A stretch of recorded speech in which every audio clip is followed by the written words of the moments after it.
स्मरण छूट रहा है, स्मरण छूट गया और तुम राजी हो, तद स्मरणेन परम व्याकुलतेत, इसका मतलब तुमने अपने आराध्य देव से बढ़कर कुछ मान लिया। बड़ी मलिन बुद्धि है, बड़ा मलिन मन है। इष्ट कृपा, गुरुदेव कृपा अवसर आता है मुक्त होने का, इंद्रियों को संयम में कर कर प्रेम समुद्र में डूबने का, पर धिक्कार है ऐसे मन को, ऐसी बुद्धि को जो पुनः मलिन भोगों में फंसा देती है, मलिन संसार के राग में फंसा देती है। विचार करो, कोई भी उपासक जब ग्रह त्याग करता है वास्तविक भगवत लक्ष्य करके, तो कितनी सामर्थ्य उसके हृदय में भगवान देते हैं कि माता के चरणों का राग, पिता के दुलार का राग, परिवार के राग को स्वाहा करके, शरीर के राग को पता नहीं भोजन मिलेगा कि नहीं, व्यवस्था होगी कि नहीं, कोई पीटेगा अपमान करेगा तो सह लेंगे, हर कष्ट सह लेंगे, पर प्रभु को प्राप्त करेंगे। हृदय का लक्ष्य ये होता है हर उपासक के, जो ग्रह त्यागी होता है, जो वैराग्यवान होता है, जो भगवत मार्ग का निश्चय करने वाला होता है, इतना सुंदर दृढ़ संकल्प करने वाला, फिर किस वस्तु व्यक्ति स्थान का महत्व रखता है? किसी का नहीं। तो फिर क्यों आसक्त हो जाता है? बड़ी लंबी लंबी यात्रा करके भगवत मार्ग की, फिर किसी क्षुद्र विषय में विश्राम मानने लगता है, मनोरंजन करने लगता है। जहां दिन प्रतिदिन वैराग्य बढ़कर के उपरति की स्थिति में आना चाहिए, वहां वैराग्य घटकर राग की स्थिति में आ गया। किसी वस्तु, व्यक्ति, स्थान की प्रियता ने अधिकार कर लिया हृदय में, ये भारी विडंबना, माया का प्रबल आकर्षण। बड़े कृपा पात्र हैं, उनके चरणों की वंदना करता हूं जो उपासक अपने आराध्य देव की जगह किसी को नहीं देते, अपने आराध्य देव के समान किसी को नहीं समझते, अपने आराध्य देव के लिए सर्वस्व त्रिभुवन के पद भोगों का त्याग कर देते हैं। सतरति सतरति शालोकाम तारयति, वो तर जाते हैं, वो लोगों को तार देते हैं। ऐसे महापुरुष बिरले होते हैं। भगवत कृपा से जो मार्ग मिला है वही मार्ग है। मम भक्ति युक्तो भुवनम पुनातु, मेरी भक्ति से युक्त हृदय वाला संपूर्ण लोकों को पावन करने की सामर्थ्य रखता है। चूक अपने लोगों से अब ये नहीं होनी चाहिए कि आराध्य देव की जगह किसी को दे दें। इसे बैठा लीजिए हृदय में। हृदय इतना ताला लगा के रखिए सुरक्षित कि हृदय में आराध्य देव की जगह कोई ले ना पावे। विश्वास कीजिए, बहुत प्रचंड भगवान की माया है, उन्हीं की है, इसलिए वो इतनी समर्थ है कि उनके स्थान में किसी को भी बैठाल सकती है। बहुत से नीच नीच वृत्ति को, बहुत से नीच नीच वृत्ति को, विश्वास कीजिए इस बात पर। अगर भगवान का आश्रय है तो साधु समागम मिलेगा और आपकी चूक का तत्काल सुधार होगा, तत्काल सुधार होगा। पर यदि अहंकार युक्त साधन रहा है तो लंबे समय तक तुम्हें जलना पड़ेगा। जब तक अहंकार गलित होकर आर्त भाव से पुकारोगे नहीं कि नाथ मुझे बचा लो, तब तक ये माया पछाड़ती रहेगी। ये हम पढ़ी लिखी बात नहीं कह रहे, ये संतों के हृदय की बात कह रहे हैं, ये साधकों के हृदय की बात कह रहे हैं, जो हृदय में चिंतन हुआ उसकी बात कर रहे हैं। अगर हृदय को तन्मय किया जाए तो पूरे विश्व ब्रह्मांड में जितने हृदय, सब हृदय की बात हृदय में आ जाएगी।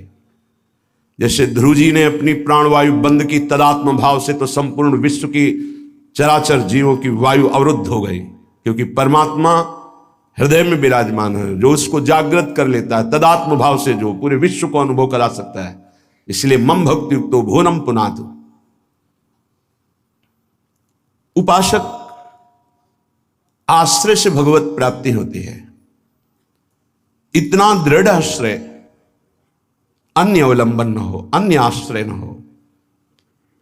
जब तक शरीर का आश्रय रहता है तो देहाभिमान स्फुरित होता है, देहाभिमानी सोचता है कि अगर हम भगवान का आश्रय लिए तो हमारा साधन छूट जाएगा, क्योंकि साधन से देहाभिमान की पुष्टता होती है। मैं करता हूं, अहंकार विमूढ़ात्मा करता हमिति मन्यते। और जब हम आश्रय पर चित्तवृत्ति देते हैं, निरंतर उनका चिंतन, निरंतर सेवन, निरंतर गायन, निरंतर आश्रय, तो अभिमान गलित होता है। ये आंतरिक युक्ति है। अभिमान न रहे तो किसी विकार की ताकत नहीं कि हृदय में प्रवेश कर जाए। भ्रम तभी माया पैदा करती है जब अभिमान होता है। गरुण महाज्ञानी गुण राशि, महान ज्ञानी भगवान के वाहन, जिनके पंखों से सामवेद की ध्वनि निरंतर होती रहती है, उनको भ्रम हो जाना बड़े आश्चर्य की बात है। भगवान के नित्य सेवक, नित्य दास जब हरि विराजमान होते हैं, उनके पंखों से सामवेद की स्तुति होती रहती है। परम पवित्र, उनके हृदय में भ्रम हो जाना, ये श्री भगवान है जिनको एक निशाचर नागपाश में बांध देता और मैं मुक्त करता हूं, उस समस्त जगत को मुक्त करने वाले प्रभु है। नहीं, कैसे प्रभु हो सकते हैं? इनकी तो दशा में देख रहा हूं, नागपाश में कैसे पीड़ित हो रहे हैं। भ्रम हो गया। क्यों भ्रम हुआ? परम ज्ञानी भगवान शंकर उमा जी से कहते हैं, कीन होश कबहूं अभिमाना, सुख होवन चाह कृपा निधाना। मैंने भगवान की कृपा से जान लिया कि गरुण जैसे महापुरुष को जो भ्रम हो गया, व्याकुलता हो रही है, इनका चिंतन बदल गया, इसका मतलब इन्होंने कहीं अभिमान किया, उसी को खोना चाहते हैं प्रभु, इसीलिए इनको भ्रम हो गया। नहीं तो महान परम बंदनी भगवान के पार्षद है, इनको भ्रम कैसे हो सकता है? सोचो, इतनी ऊंचाई तक माया अपना दांव चाल चल सकती, तो हम आप क्या चीज हैं? दैन्य, दैन्य होकर के, भगवद आश्रित होकर के फिर जो नाम जप करना, वाणी गायन करना, परिक्रमा लगाना और जो साधन है, ये कृपा से देखा जाता है। इसमें अहम नहीं होता, मैंने किया, मैं ऐसा नियम लिए हूं, मैं ऐसा संकल्प किए हूं, मैं करता हूं। नहीं, मेरे स्वामी, मेरे आराध्य देव मुझसे नाम जपवा रहे, परिक्रमा लगवा रहे, धाम वास करवा रहे, किंचन मात्र अहम नहीं। जब अपने में गुणों का चिंतन हो और दूसरों में कमी का चिंतन हो, तो जान लेना चाहिए पतन का अवसर आ गया है। अब आपको ठोकर लगेगी, गिरना पड़ेगा आपको। सावधान हो जाओ, पुकारो प्रभु से, प्रभु बचा लो, अहंकार आ गया। बहुत घातक, बहुत घातक। अपने में गुण का चिंतन होने लगे, दूसरे में कमी का चिंतन होने लगे, तत्काल अपने आराध्य देव को पुकारो, आश्रयदाता को, नाथ बचा लो, अहंकार आ गया। ये अहंकार का परिचय है। लेकिन हम इतने मंद बुद्धि के हैं कि हम निंदा भी कर लें तो प्रभु से पुकारते नहीं, बचा लो। इसका कारण प्रभु का आश्रय नहीं है। जो हम आश्रय आश्रय चिल्लाते हैं उसको समझिए, प्रभु का आश्रय नहीं है, गुणों का आश्रय है। और जितने भी गुण हैं वो मायाकृत है। गुण मानी संसार और सकल गुण प्रीत बिनु, बहुत धरत सिरभार, श्री हरिवंश कृपा बिना। बिना आचार्य कृपा के, गुरु कृपा के, गुणाभिमान हृदय में होता, उसी का संसार सम्मान करता है। तो बोले प्रीति के बिना सब व्यर्थ है। आश्रय से प्रीति होती, प्रीति से दृढ़ आश्रय होता है। उपासक हृदय में देखता रहे कि जिनके हम आश्रित हैं उससे बढ़कर कोई ना हो, तो पड़े रहोगे तो भगवत प्राप्ति हो जाएगी। हमारे शब्द को बहुत बिना किसी तर्क के, क्यों में के, इसे स्वीकार कर लो। यदि आश्रय दृढ़ है हरि का, एक ही उपाय से माया से मुक्त होने की बात भगवान ने कही। मामेव ये प्रपद्यन्ते माया मेताम तरन्तिते, इसमें कोई दूसरा शब्द नहीं बोला। ऊपर के श्लोक की पंक्ति में बताया अपनी माया की महिमा कितनी दुरत्य है, दुरंत है, प्रचंड है। दैवी हेषा गुणमयी मम माया दुरत्या। और उसके नीचे की पंक्ति में बताया उपाय उससे मुक्त होने का। मामेव ये प्रपद्यन्ते, बस माया में ताम तरन्ते, मेरे आश्रित। अभी ये आश्रय कैसे दृढ़ होता है तो उपाय बताया जाता है। आप ऐसे रहो, आप ऐसे चलो, आप नाम जप करो, आप वाणी जी गायन करो, आप ऐसे सेवा करो, इससे आपका आश्रय दृढ़ होगा। भगवत प्राप्ति आश्रय से होती है, विश्वास कीजिए, आश्रय से। यह गुण साधनते नहीं हुई, सर्वेषु साधन वरेषु चिरम निराशा। खास बात, आशा आश्रय दाता से है। आशास्य दास्यम वृषभानु जायास। हमारी आशा स्वामिनी जी से है, हमारा बल साधन नहीं। मेरे बल से वृंदावन रानी, आश्रय दाता हमारा बल है। फिर हम साधन भजन क्यों करें? क्यों करना और करना, ना करना और करना, ये अब तुम्हारा विषय ही नहीं, तुम तो आश्रित हो। अब जोई कहां है, करें हम सोई, आयुष लिए चले निज दासी, ये आश्रित है। उपासक समझे, आश्रय के समान कोई भी साधन नहीं है, इससे श्रेष्ठ कोई भी साधन नहीं। आश्रय, भगवान एकमात्र आश्रय को देखते। आश्रय, अगर अंदर से भगवद आश्रय है तो माया विशेष विशेष प्रकार की चालें चले तो परम खिलाड़ी नटनागर प्रभु उसके हृदय में बैठकर बचाव पक्ष की युक्तियां देकर बचा लेते हैं। आश्रय, साधन को चाटने में देर नहीं लगती माया को, एक बार में ही चट कर जाए पूरा साधन। ऐसे ऐसे अपराधों की वृत्तियां प्रेरित करती कि एक अपराध से पूरा साधन चट जाए। साधु अवज्ञा तुरत भवानी, कर कल्याण अखिल कयानी। परम चतुर नटनागर आश्रयदाता अंदर से युक्ति प्रदान करते हैं। बच, इस युक्ति से बच। उन्हीं की माया है तो वही चाल जानते हैं बचाने की, इसीलिए कहते हैं मामेव ये प्रपद्यन्ते, केवल मेरी शरण में हो जाओ। माया तो इतनी प्रचंड है कि भगवान को भी भगवान मानने के लिए तुम्हारे हृदय में स्थान नहीं रखेगी, स्थान ही नहीं रखेगी, इतनी मलिन वृत्ति कर देगी। तभी तो दुर्गति कराती है। अगर थोड़ा भी भगवान का आश्रय है तो भगवान उससे बचाते हैं, इस माया के तूफान से उसे बचा लेते हैं।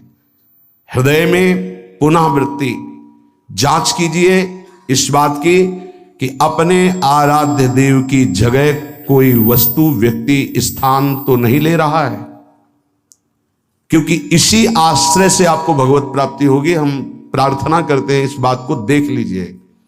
सब साधन एक तरफ, आश्रय एक तरफ।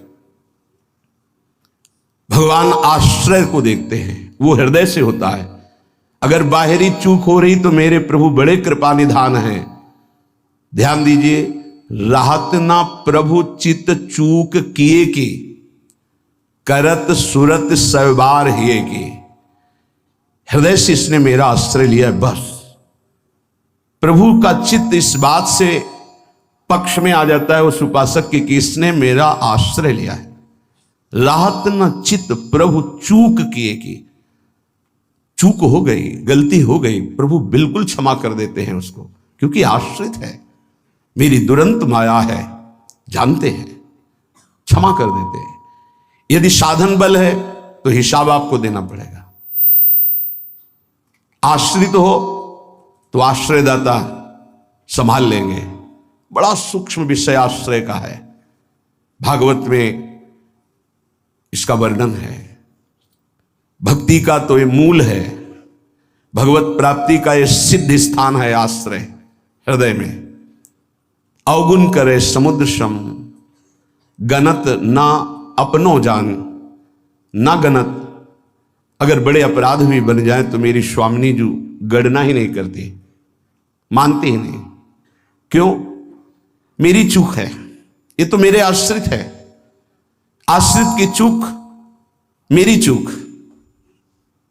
ऐसा हमारे आराध्य देव का स्वभाव है। मेरे शरणागत की चूक मेरी चूक। जय विजय ने रोक दिया, सनकादि ने शाप दिया। प्रभु आए और कहा मेरे सेवकों के द्वारा किया हुआ अपराध मैं क्षमा चाहता हूं। मैं स्वयं मानता हूं कि मेरे द्वारा ही अपराध हुआ, क्योंकि सेवक का अपराध स्वामी का माना जाता है। मानो स्वामी ने ही अपराध किया। हृदय भर आता है प्रभु की इस आश्रयदाता वृत्ति पर। जय विजय से कहा तुम चिंता मत करो, तुम 3 बार अवतार लोगे, हम 4 बार लेंगे। भगवान ने 4 बार अवतार लिया। रावण कुंभकर्ण भगवान राम रूप से अवतरित हुए। हिरणाक्ष हिरण्यकश्यप भगवान नरसिंह वाराह रूप से प्रकट हुए। वाराह रूप से हिरणाक्ष को परमधाम, नरसिंह रूप से हिरण्यकश्यप को शिशुपाल दंतवत श्री कृष्णचंद्र जी के रूप में 4 अवतार लिए। तुम चिंता मत कर। भगवद आश्रय गुरु कृपा का फल है। गुरुदेव कृपाल हुई, भगवद आश्रय दृढ़ हो गया। आश्रित मगन रहता है, अगला कदम कहां पड़ेगा उसको चिंता नहीं है, क्योंकि मेरे जीवन की डोर मेरे आश्रयदाता के हाथ में है। वो जिधर लगाम से खींचेंगे उधर ही इंद्रिय और बुद्धि ये सब उधर ही लग जाएंगे। नाथ आप देख लो, मैं आपकी शरण में हूं। बड़े बड़े महाभागवतों ने इसी आश्रय के बल पर मायावी नाना प्रकार के काम क्रोधात पर विजय प्राप्त की। ये बड़े मायावी, समझ में ही नहीं आता। अगर शत्रु शत्रु के रूप में आए तो समझ में आवे, लेकिन शत्रु परम मित्र के रूप में आ जाए तो समझना बड़ा मुश्किल होता है। शत्रु यदि रिश्ते नाते के रूप में आ जाए बड़ा कठिन होता है। तो मन बुद्धि का संबंध बहुत समय से देहाभिमान में है। देहाभिमान में ही ये सब छुपे हुए विकार बैठे हैं। पता नहीं चलता, ऐसा लगता है हम निर्विकार हो गए, पर विकार छुपे हुए सूक्ष्म रूप से रहते हैं, अवसर आने पर प्रबल हो जाते हैं। इसलिए उपासक आश्रय। देवर्षि नारद को प्रचंड माया का भगवान से प्रेरित होकर आक्रमण करना, मोहित हो जाना, बिल्कुल तन्मय हो जाना। पूरा प्रसंग में ध्यान से सूक्ष्मता से देखिए। वो कह रहे इस समय कोई साधन भजन नहीं होगा, बस मुझे ब्याह करना है। लेकिन उस समय भी आश्रयदाता की स्मृति नहीं गई।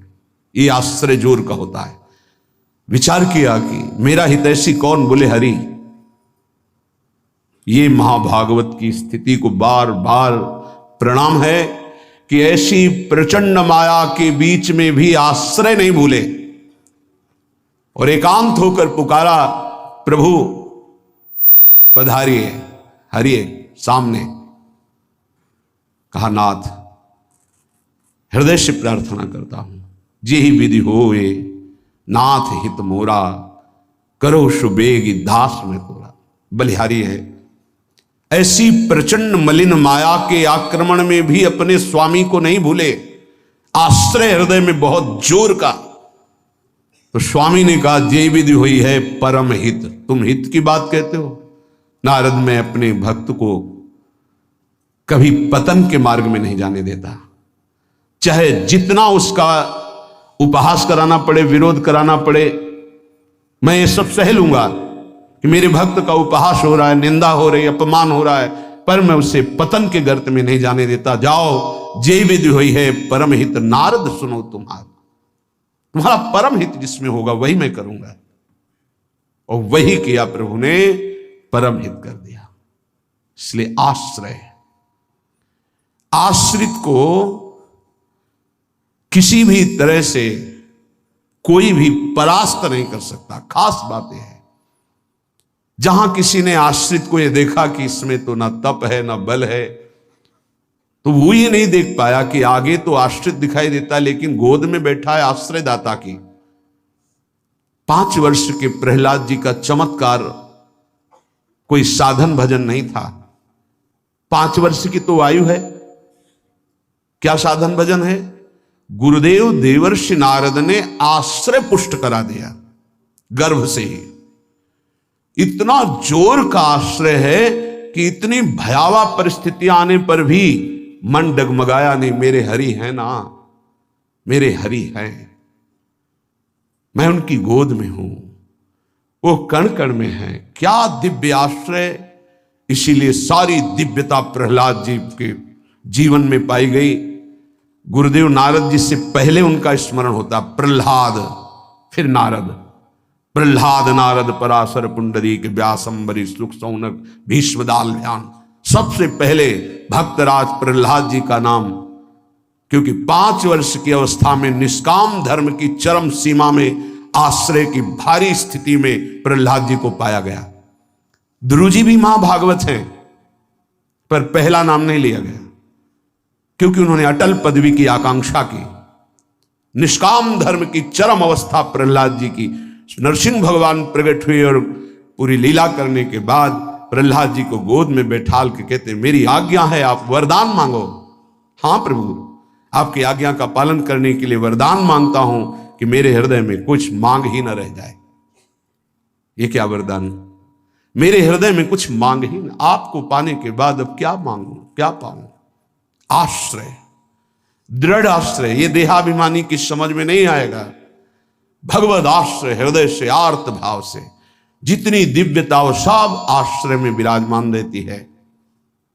इसलिए नाम आश्रय, धाम आश्रय, रूप आश्रय, लीला आश्रय, ये सब उसी परम आश्रय के खंभे हैं जिनके ऊपर प्रेम महल बनता है। इसी प्रेम महल में अद्भुत विलास और उसी में आपका प्रवेश, प्रेम विलास में। नाम रूप लीला धाम, ये महल के खंभे हैं, प्रेम महल के। और आश्रय, दृढ़ आश्रय आराध्य देव का। कैसा दृढ़ आश्रय?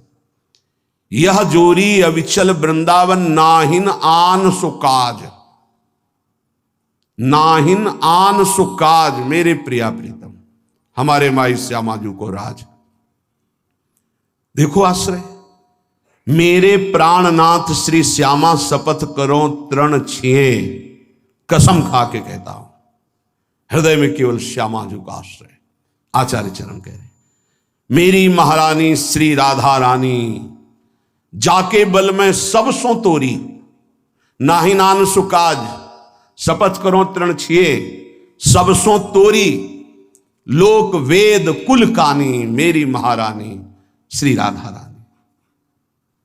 ये महान पुरुषों ने आश्रय को अपने हृदय की कृपा करके परिचय दिया, तब समझ में। आश्रय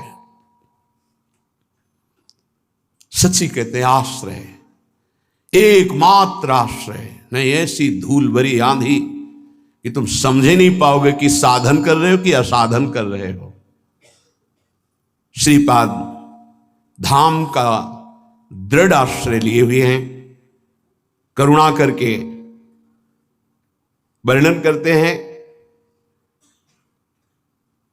कि मेता भाद्रिग्भाग्यम मम कलुषमूर्ते रपि भवे, निवासो देहांतावधि यदि श्री वृंदावन भुवि, तयो श्री दंपतयोर नव नव विलासैर्विहरतो पदज्योति पूरे रपितु मम संगोनुभविता।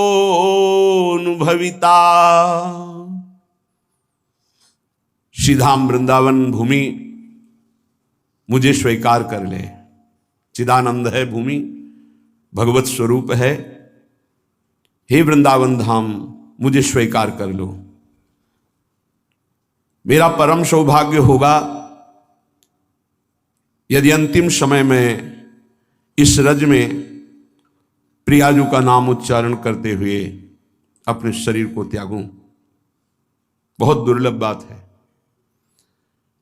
हे वृंदावन धाम, मुझे सौभाग्य दीजिए, मैं आपकी रज में पड़ा राधा राधा ऐसा पुकार रहा हूं और मेरी अंतिम श्वासें पूर्ण हो।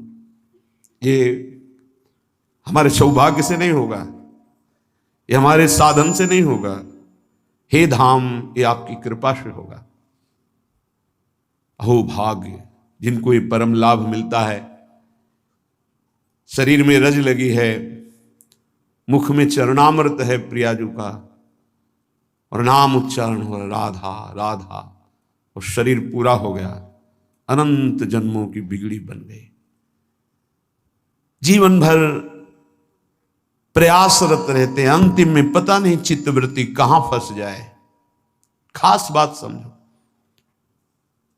महापुरुषों के चरित्रों को पढ़कर देखा, महापुरुषों की बातें सुनी हैं। किसी का अंतिम समय ऊपर आम के पेड़ में आम की वृत्ति लगी, कीड़ा बनकर, किसी की गीता की अवस्था में 2 मोहरें लगी, वहां चित्तवृत्ति गई, सांप बन गए। बड़ा अंतिम समय का फाइनल समय बहुत विचित्र होता। कल्याण तो होगा ही, पर वृत्ति के अनुसार उसका एक बार जन्म होगा। इसलिए श्रीपाद कह रहे हैं कि वृंदावन धाम हम पर कृपा कर दो। ये कृपा का विषय, यही है आश्रय का फल, ये कृपा का विषय होता है। जब हमारा शरीर पूरा होने को हो, बड़ी घबराहट होती है, बड़ी व्याकुलता होती है इंद्रियों को, मन को, अंतःकरण में। उस समय यदि भगवद आश्रय नहीं है तो जहां कहीं थोड़ी भी प्रियता रही होगी उसकी याद आ जाएगी। बैंक बैलेंस की, पुत्र की, परिवार की, पत्नी की, किसी की भी उस समय स्मृति आएगी। या आपने प्रभु का आश्रय नहीं लिया, उत्तम भजन नहीं हुआ, तो आपने जो अशुभ किए हैं वो आपके सामने सीन पैदा कर देंगे। उसी को आप देखते हुए शरीर छोड़ेंगे, अगला जन्म उसी में पहुंच जाएगा। लेकिन धाम की कृपा एक अमोघ है। ये हित धाम में वृंदा देवी की कृपा से कहा भी था और वहीं अनुभव भी हुआ था कि जिस समय जीव यहां शरीर छोड़ता है तो वृंदा देवी की प्रेरणा से सखियां अंतिम समय यहां शरीर छोड़ने वाले के राधा राधा ऐसा श्रवण कराती है, ऐसा स्फुरण करा देती है, और उसको धाम की कृपा से प्रिया प्रीतम की प्राप्ति होती है। उस समय कीर्तनिया बाबा थे तो उन्होंने कहा, ये आप कहीं से स्वाध्याय किया क्या? वह नहीं, छाती में स्वाध्याय हुआ है। ये बाहर की बात नहीं, वृंदा देवी ने प्रेरणा करके ऐसा अनुभव कराया हमें, तब वो बात। उनका जिससे कोई बोले कि कहाँ लिखा है, तो एक संत बैठे थे, उन्होंने कहा शरणानंद जी महाराज ने एक बात कही, तो किसी ने कहा ये तो हमने कहीं लिखा पढ़ा पाया नहीं, तो उनका नवीन लिख लो इसको। ये ज्ञान समुद्र है प्रभु, नवम नवम नवम नवम तरंगे ज्ञान की उत्पन्न होती रहती है, कुछ कृपा से उत्पन्न होती है। तो यहाँ ज्ञान का विषय नहीं है, यहाँ कृपा का विषय है। जैसे देवाधिदेव महादेव काशी में प्रत्येक जंतु को मोक्ष पदवी प्रदान करने में समर्थ है, ऐसे यहाँ वृंदा देवी प्रियाजू की नित्य सहचरी हैं। यहाँ धाम में जो भी आता है उनसे पास होकर आता है, उनकी कृपा दृष्टि सबका निरीक्षण कर रही। प्यारी जू का महल है, अगर चिड़िया भी आती है तो उनके आदेश से आती है। आप यहाँ आए हैं तो प्यारी जू प्रसन्न है, इसलिए आप यहाँ प्रवेश पाए आए हैं। श्री राधिका कृपा बिनु सबके मनन अगम में। अभी लौकिक तो है नहीं कि गार्ड खड़े हैं आपको अंदर आने दिया तो आप धन्यवाद दिए कि मुझे वृंदावन में प्रवेश देने के लिए आपको धन्यवाद, नहीं, यह अलौकिक है। आप आकर भी आप प्रवेश नहीं पाएंगे, वापस लौट जाएंगे। यदि महारानी जी की कृपा ना हो तो आप सोच नहीं सकते वृंदावन आने की बात, फिर यहाँ रहना और यहाँ अंतिम लीला हो जाना, ये तो बहुत मंगलमयी